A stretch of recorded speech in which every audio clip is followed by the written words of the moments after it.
نحمده ونصلي ونسلم على رسوله الکریم۔ 15 شعبان کے روزے کا حکم۔ شب برات کے بعد جو دن آتا ہے 15 شعبان، اس میں روزے کی شرعی حیثیت کیا ہے، کیا احادیث سے ثابت ہے؟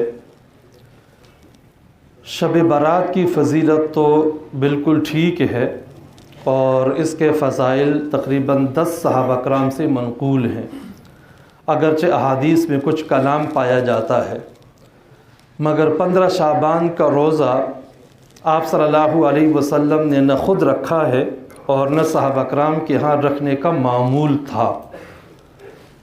ایک حدیث اس بارے میں ابن ماجہ میں حضرت علی رضی اللہ تعالی عنہ سے منقول ہے۔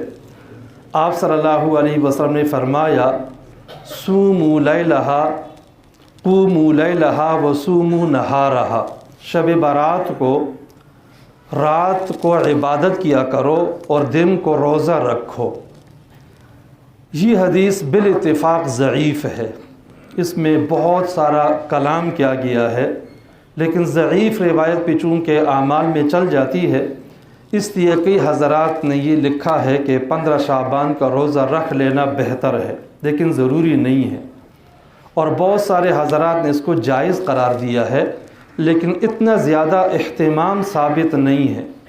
دیکھیں، شب برات کے جو فضائل ہیں وہ احادیث بھی ضعیف ہے، لیکن وہ بہت زیادہ ہے، جبکہ روزے کی ایک ہی حدیث ہے اور اس میں ضعف پایا جاتا ہے، لہٰذا اس روزے کی اتنی زیادہ اہمیت نہیں ہے۔ کوئی رکھ لے اس نیت سے کہ ایک مستحب عمل ہے یا جائز ہے تو ٹھیک ہے، لیکن اس کو بہت زیادہ اہمیت دینا اور سنت سمجھنا یہ ٹھیک نہیں ہے۔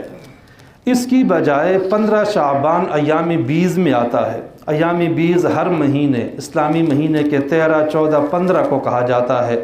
ان تاریخوں میں روزہ رکھنا مستحب عمل ہے۔ آپ صلی اللہ علیہ وسلم نے روزے رکھے بھی ہیں، ترغیب بھی دی ہے، اس لیے بہتر یہ ہے کہ 13، 14، 15 شعبان کو روزہ رکھ لیا جائے اور ایام بیض کی نیت سے رکھ لیا جائے۔